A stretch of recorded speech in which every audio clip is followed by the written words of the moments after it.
देखो, तो चैप्टर था सेल, क्लास 9th का, है ना। तो जितने भी लिविंग ऑर्गेनिजम्स हैं वो सब किसके बने हुए हैं? सेल्स के, है ना। ये कुछ ऐसा ही है जैसे कोई भी घर है, वो सबसे छोटी क्या है? ईंट है।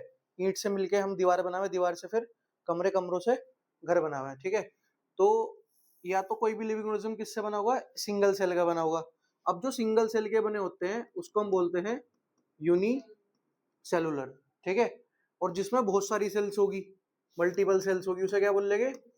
मल्टी सेलुलर बोल लेंगे, ठीक है। फिर उसके बाद में हमने बात करी थी कुछ डिस्कवरीज की। अब जितनी भी डिस्कवरी है वो सब तुम्हें पता होनी चाहिए, ठीक है, क्योंकि एमसीक्यू यहाँ से ही बने। तो सबसे पहले जो डिस्कवरी करी वो रॉबर्ट हुक ने करी 1665 में, ठीक है। उसने सबसे पहले किसकी चीज की डिस्कवरी करी थी? बताया था मैंने तुम्हें, डेड सेल की डिस्कवरी करी थी। और किसके अंदर करी थी? कोर्क स्लाइस के अंदर, है ना। और थोड़ी बहुत और कहानी भी बताई थी मैंने तुम्हें कि एक खुद का बनाया हुआ माइक्रोस्कोप था उसका, और जब उसने उसे उसके अंदर रख के देखा था तो उसे कैसे स्ट्रक्चर दिखाई दिया था? हनीकॉम लाइक स्ट्रक्चर, ठीक है, बेंजीन बन गई थी हनीकॉम लाइक, ठीक है। ऐसे हनीकॉम लाइक स्ट्रक्चर देखने के लिए मिला। और क्योंकि एक छोटे से कमरे को हम क्या बोलते हैं? सेल। तो इसका भी जो नाम पड़ा वो क्या पड़ गया था? सेल पड़ा था, इसलिए, है ना। क्योंकि ये छोटे छोटे कंपार्टमेंट थे इसमें बहुत सारे, और छोटे से कंपार्टमेंट को क्या बोलते हैं? सेल बोलते हैं। तो इसका नाम भी क्या पड़ा? सेल पड़ा, ठीक है। उसके बाद में लुवन्यूक ने जो पहली लिविंग सेल की डिस्कवरी करी 1674 में, ठीक है। लिविंग सेल पॉन्ड वाटर में उसने पानी लिया था, है ना, पॉन्ड वाटर सैंपल लिया था। फिर रॉबर्ट ब्राउन ने 1831 में किसकी डिस्कवरी करी? न्यूक्लियस की डिस्कवरी करी, है ना। ये काफी टाइम बाद की बात है, लगभग 200 साल बाद। जब पहली सेल डिस्कवरी हुई उसके 200 साल बाद हमारे न्यूक्लियस की डिस्कवरी हुई। फिर पुरकंजी आया, है ना। उसने क्या शब्द दिया था? प्रोटोप्लाज्म दिया था, ठीक है, कि सेल के अंदर जो लिक्विड प्रेजेंट है उसने क्या बोला? प्रोटोप्लाज्म, ठीक है। ये शेल्डिन और श्वान दो साइंटिस्ट थे, एक बोटनिस्ट था। बोटनिस्ट वो होते हैं जो प्लांट की स्टडी करें, ठीक है। बोटनिस्ट कौन है? जो प्लांट की स्टडी करेंगे। और जूलॉजिस्ट वो होते हैं जो एनिमल्स की स्टडी करते हैं, ठीक है। क्या स्पेलिंग है? बोटनिस्ट। बोटनिस्ट कौन है हमारे? जो प्लांट की स्टडी करते हैं, ठीक है। और जूलॉजिस्ट हमारे कौन हो गए? जो एनिमल्स की स्टडी करते हैं, ठीक है। मतलब बायोलॉजी के आगे दो पार्ट बन जावे, एक बोटनी और एक जूलॉजी, ठीक है। अब यहाँ पे इन्होंने सेल थ्योरी दी थी, ठीक है, कि जितने भी ऑर्गेनिजम्स है वो सब किसके बने हुए हैं? सेल्स के। सेल थ्योरी आगे पढ़ेंगे हम डिटेल में थोड़ा, ठीक है। और लास्ट में हमारा रॉबर्ट विर्चो, जिसने मैंने तुम्हें बताया था कि एक रशियन साइंटिस्ट ने कहा था ओमनी सेलुला ई सेलुला, ठीक है। क्या था? ओमनी सेलुला ई सेलुला, कि जितनी भी सेल्स है वो किसी पुरानी सेल से ही बनती है ना। कि जैसे सपोज करो ये वाली एक सेल थी, तो इसमें से एक हिस्से हुए, इसके कितनी बनेगी? दो। दो से कितनी बन जाएगी? चार, ठीक है। तो इस तरीके से जो है हमारी सेल डिवाइड करती है। तो कोई भी नई सेल जो बनेगी वो कभी हमेशा किससे बनेगी? एक पुरानी सेल से मिलेगी। किससे बनेगी? पुरानी सेल से, ठीक है। समझ में आया इतना? चलो अब आगे चलते हैं। ये सेल थ्योरी है बेटे। वैसे हम बात कर चुके। सबसे पहला पॉइंट देखो क्या है? A cell is the structural and functional unit of living organism, है ना। स्ट्रक्चरल का मतलब क्या है? स्ट्रक्चर के बेसिस पे, जैसे कि जैसे एक मकान है ना, हाउस है, तो उसकी सबसे छोटी स्ट्रक्चर तौर पे बात करोगे तो क्या होगी? ब्रिक, ईंट, है ना। भाई कोई भी घर है उसमें सबसे छोटी जो चीज बनी हुई है वो किस चीज की बनी हुई है? वो ईंट की बनी हुई है, ठीक है। दूसरा हमारा क्या है? कि जितने भी लिविंग ऑर्गेनिज्म है सब किसके बने हुए हैं? सेल्स के, है ना। चाहे कोई भी है, मैं हूँ, डॉग, लोयन, जितने भी लिविंग ऑर्गेनिजम्स है सब किसके बने हुए हैं? सेल्स के। और ये वाली बताया था कि जितनी भी नई सेल्स बनती है वो हमेशा किससे बनती है? प्री एग्जिस्टिंग सेल से, है ना। कि पुरानी जो सेल है उससे ही हमारी नई सेल होगी, कोई सेल प्रकट नहीं होने की, है ना। कोई भी नई सेल, जब मैंने तो एग्जाम्पल भी दिया था कि हम सब भी सेल से मिलके बने हुए, है ना। अब नेक्स्ट चलते हैं हम यूनिसेलुलर ऑर्गेनिजम्स के बारे में। यूनिसेलुलर मैंने तुम्हें बताया था किसके बने हुए हैं? सिंगल सेल के। तो unicellular organisms are composed of single cell. किसके बने हुए हैं? सिंगल सेल के बने हुए हैं, ठीक है।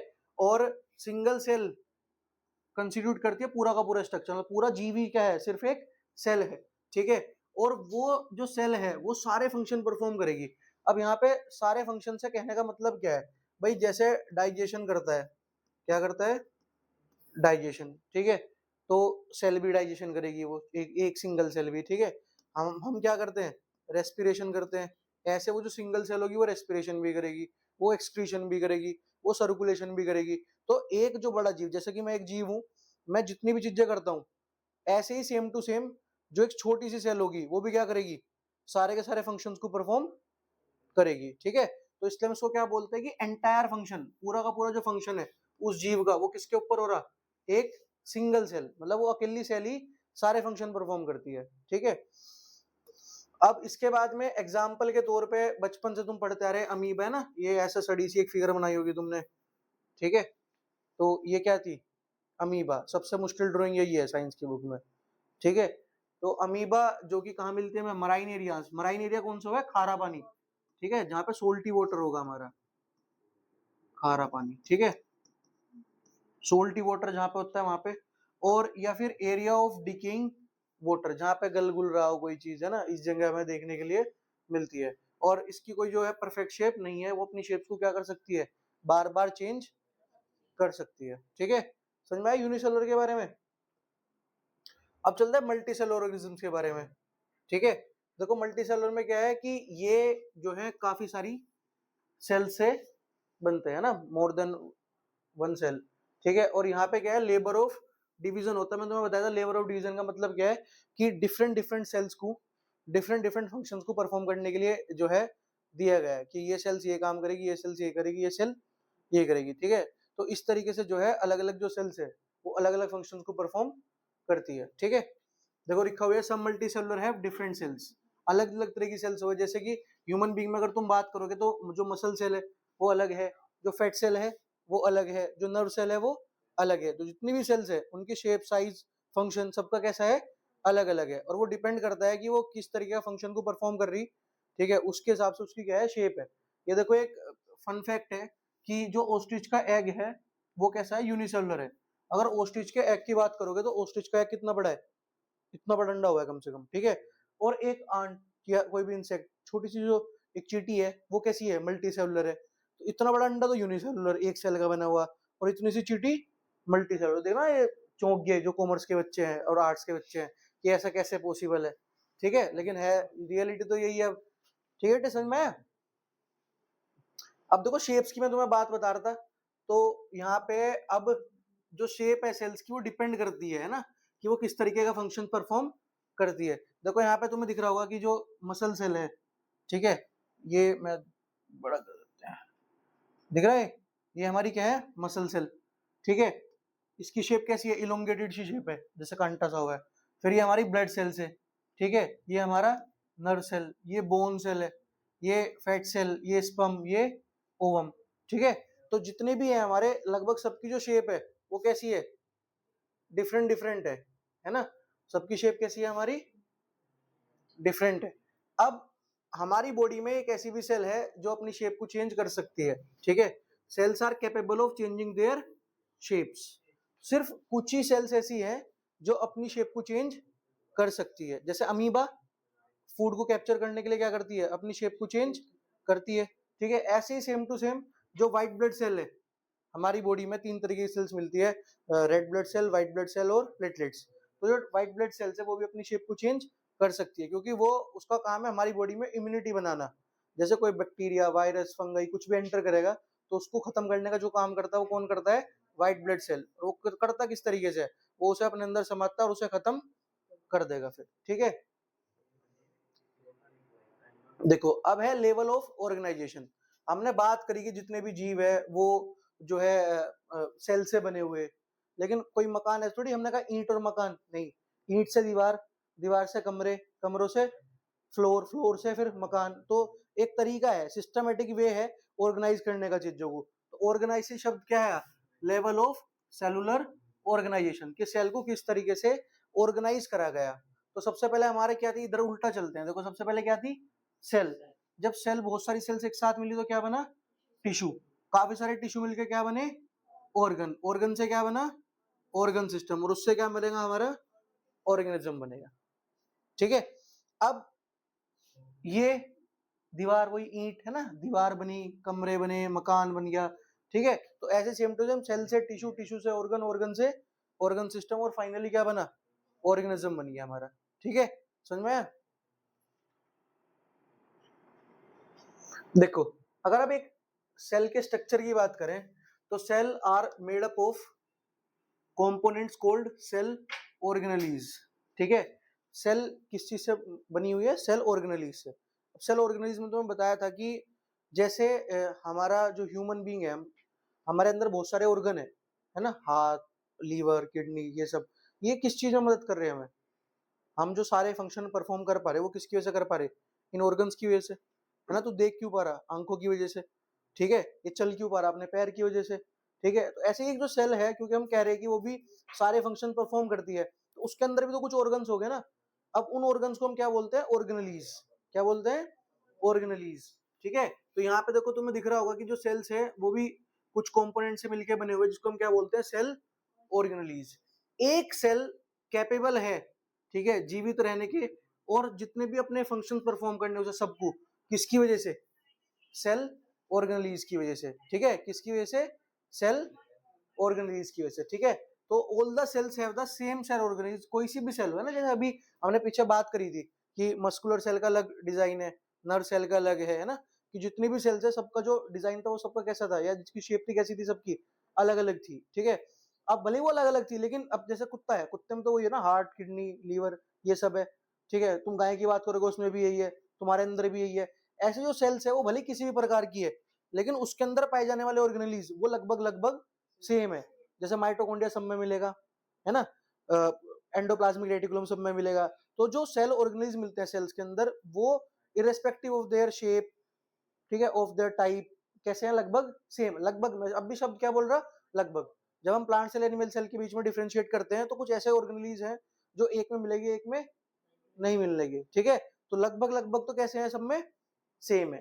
ठीक है, देखो दे भी रखा कि they are found, that is whether it be a bone cell or a nerve cell or any other cell, it will have the same component. सोचा कोई सी भी सेल है हमारी, लेकिन उसके अंदर पाए जाने वाले जो कंपोनेंट्स है वो सारे के सारे कैसे हो गए? सेम हो गए हमारे। ठीक है, अब देखो, अब है प्लाज्मा मेम्ब्रेन। ठीक है, प्लाज्मा मेम्ब्रेन ये एक दीवार है, जो ये सेल का अंदर का हिस्सा है, इनसाइड, और ये सेल का बाहर का आउटसाइड एनवायरनमेंट है। ये इन दोनों को अलग अलग डिफरेंशिएट करने का काम करते हैं। मतलब ना, एक हिस्सा जैसे ये दीवार है, ये अब बगल वाले प्लॉट से हमें क्या कर रही? सेपरेट कर रही। ये हमारा अपना घर हो गया, वो उसका दूसरे का हो गया हमारा। ठीक है, तो जो सेल की प्लाज्मा मेम्ब्रेन है वो भी क्या है? वो एक गैप है। गैप तो नहीं, मतलब वो एक क्या है? दीवार है।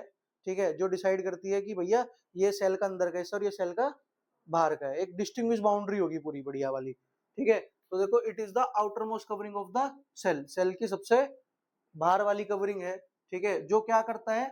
सेपरेट करता है content from its external environment. उसे अलग कर रहा है, वो अलग करने का काम कर रहा है। किससे अलग करने का काम कर रहा है? बाहर के एनवायरनमेंट से, है ना। जैसे ये बाहर जो एनवायरनमेंट है उससे इस दीवार ने हमें क्या कर दिया? अलग कर दिया। ऐसे प्लाज्मा मेम्ब्रेन ने सेल को बाहर के एनवायरनमेंट से अलग करने का काम करा। ठीक है, अब ये जो है कुछ सब्सटेंस को अलाउ करता है, ठीक है, और कुछ को डिसअलाउ कर देता है ना। मतलब एंट्री एंड एग्जिट किसी भी सब्सटेंस की होगी या नहीं होगी, वो किसके ऊपर डिपेंड करेगा? प्लाज्मा मेम्ब्रेन के ऊपर डिपेंड करेगा ना। इसलिए हम इसको बोलते हैं सिलेक्टिवली परमिएबल मेम्ब्रेन। सिलेक्टिव का मतलब कि वो चुन सकता है, परमिएबल का मतलब उसके अंदर छेद है जिसके थ्रू चीजें अंदर या बाहर आ सकती है, और मेम्ब्रेन का मतलब झिल्ली, बहुत पतली सी। ठीक है, तो एक ऐसी मेम्ब्रेन है एक जो परमिएबल है, जिसके अंदर चीजें अंदर बाहर हो सकती है, लेकिन सिलेक्टिव है, चुनता है कि कौन चीज जाएगी और कौन चीज नहीं जाएगी। ठीक है, और इसी के कारण जिसमें प्लाज्मा मेम्ब्रेन मिलती है वो हमारी कैसी सेल होगी? लिविंग सेल होगी।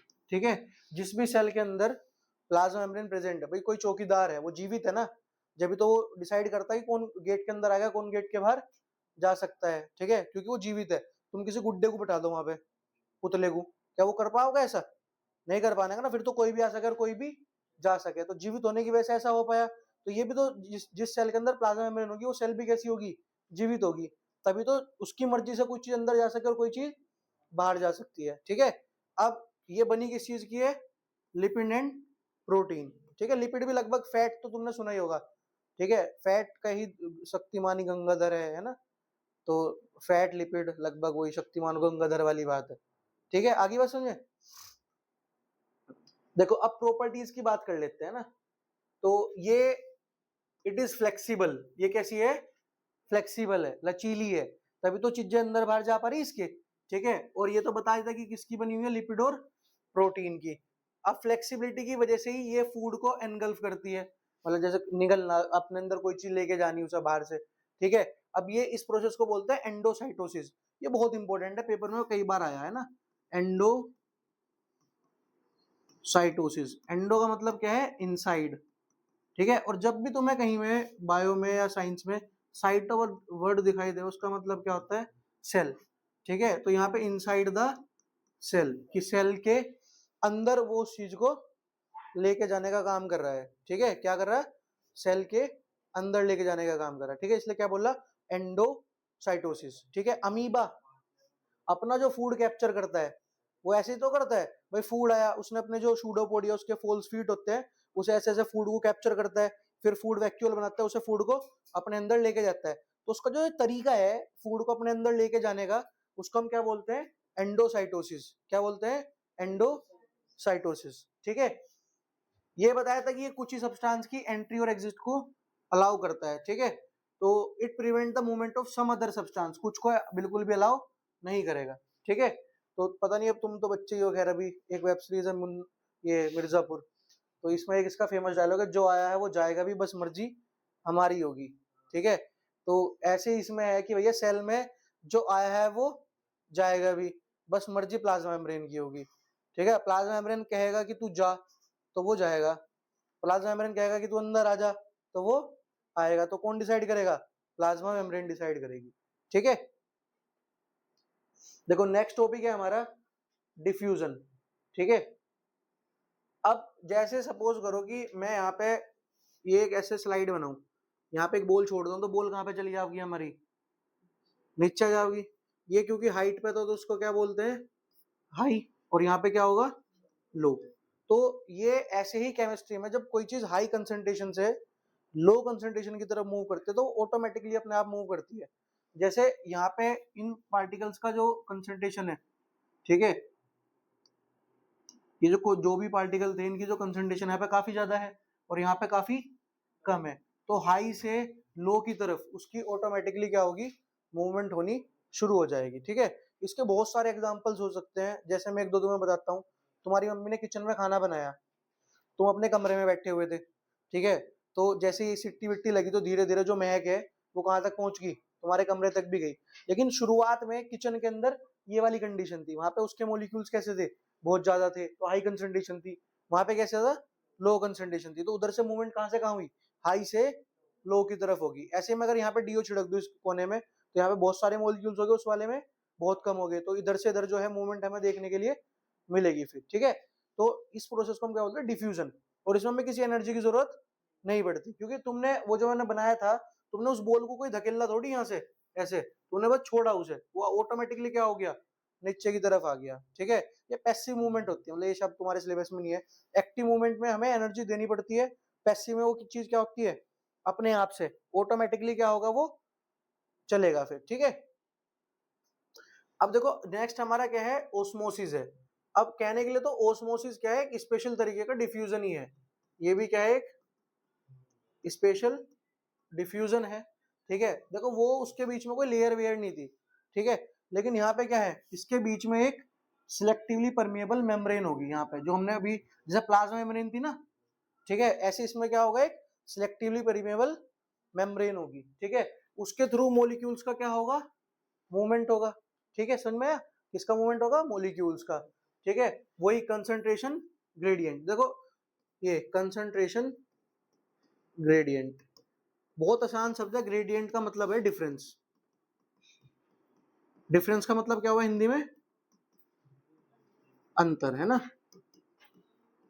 ठीक है। तो जैसे अभी हमने ऊपर देखा था, यहाँ पे हाई कंसंट्रेशन थी और यहाँ पे लो है, तो इन दोनों के बीच में क्या है, अंतर, तो इसे क्या बोलते हैं, ग्रेडियंट। क्या बोलते हैं, ग्रेडियंट, ठीक है।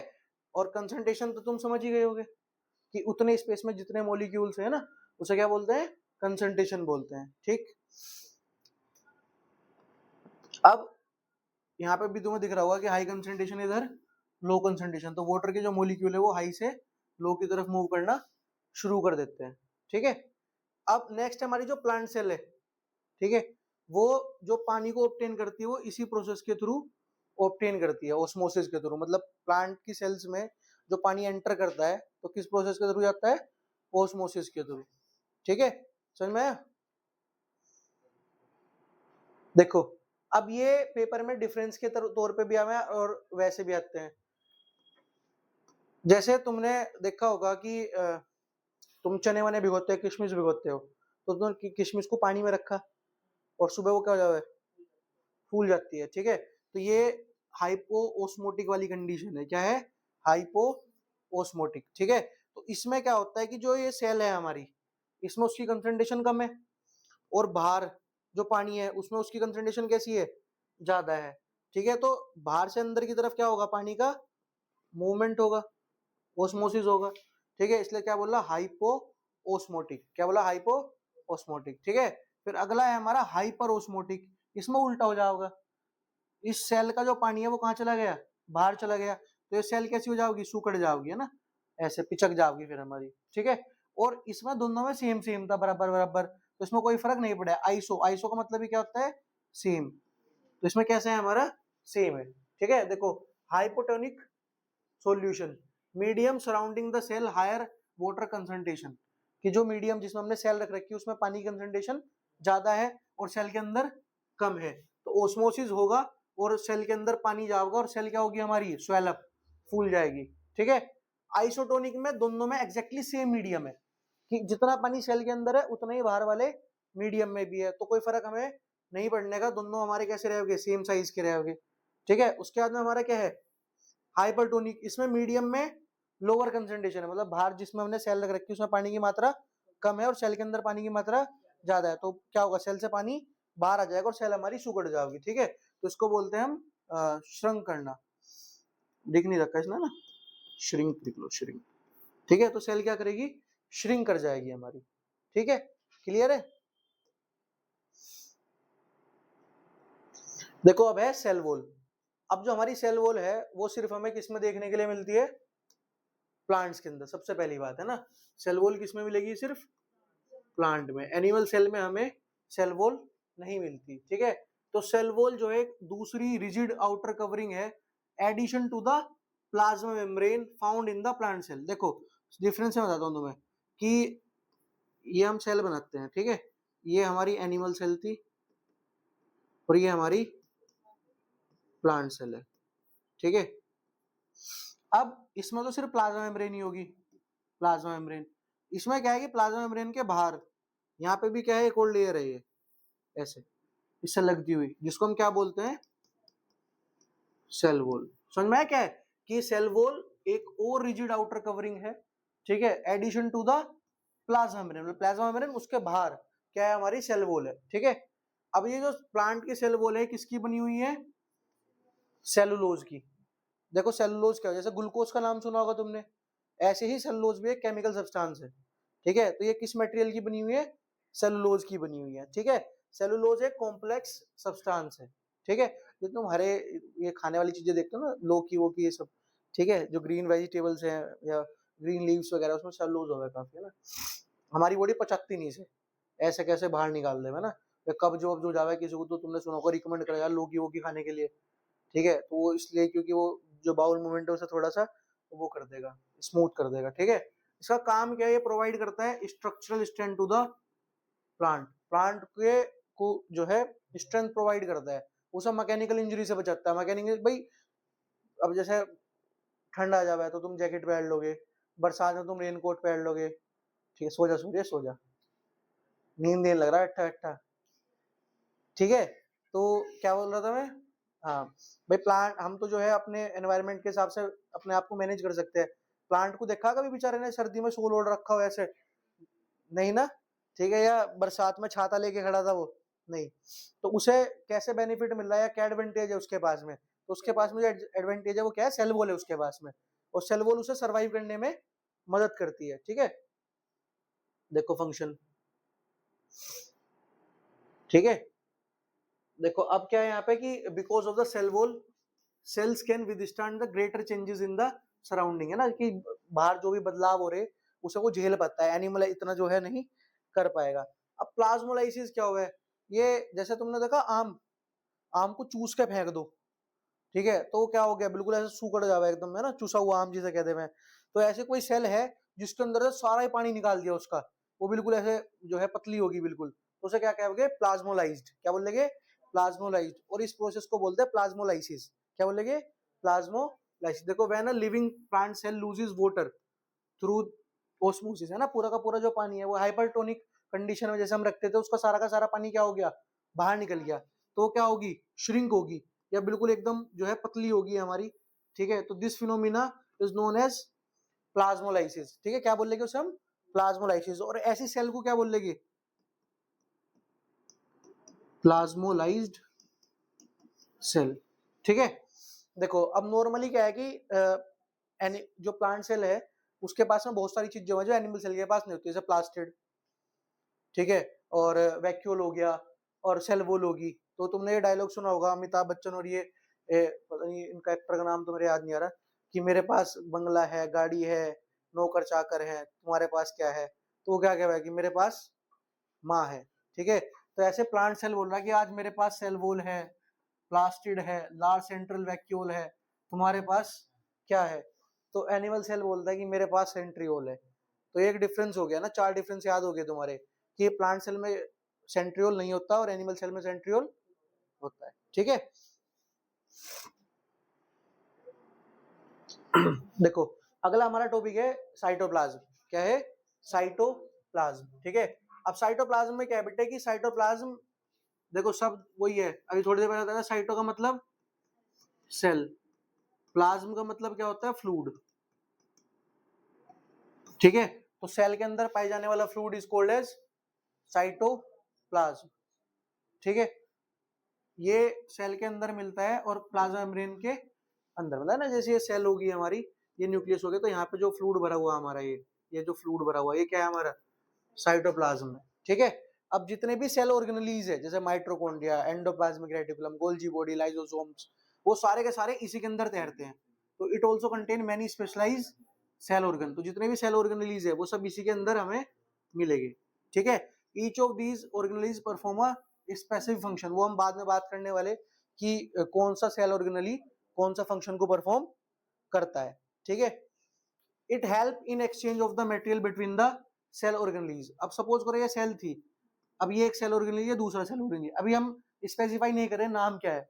सपोज करो इसने ए चीज बनाई, इसने बी चीज बनाई, तो ये ए को बी को ट्रांसफर करेगा और बी अपना बनाया हुआ चीज ए को ट्रांसफर करेगा। तो उसे एक मीडियम चाहिए ना जिसके थ्रू वो चीज पास कर सके, तो जो मीडियम है जिसके थ्रू ये पास करते हैं वो क्या हो गया, साइटोप्लाज्म। भाई तुम अपने घर से मेरे घर तक आए किसकी वजह से, सड़क की वजह से। सड़क ना होती तो कैसे आते, है ना, जंगल वंगल होते तो कैसे आते। तो वो एक मीडियम है, माध्यम है। तो साइटोप्लाज्म भी क्या है, एक माध्यम है जो दो डिफरेंट सेल ऑर्गेनेल्स के बीच में क्या करता है, चीजों को ट्रांसपोर्ट कराने में मदद करता है, ठीक है। नेक्स्ट है कि ये इसके अंदर काफी वाइटल केमिकल्स है, जैसे कि अमीनो एसिड मिलता है इसमें, ग्लूकोज मिलता है, विटामिन मिलती है, और कुछ माइक्रो एलिमेंट्स भी हमें देखने के लिए मिलते हैं, ठीक है। अब लास्ट पॉइंट क्या है कि जो ग्लूकोज है, हम जो खाना खाते हैं उससे हमें क्या मिलता है, ग्लूकोज। तो बेसिकली ग्लूकोज टूट के हमें क्या देता है, एनर्जी देता है, ठीक है। लेकिन ये एकदम ऐसे नहीं टूटता। तो सबसे पहले क्या होता है, ग्लूकोज पहले टूटता है किसमें, पायरूवेट में। किसमें टूटता है, पायरूवेट में, ठीक है। और पायरूवेट बाद में टूट जाता है फिर किसमें, एनर्जी में, ठीक है।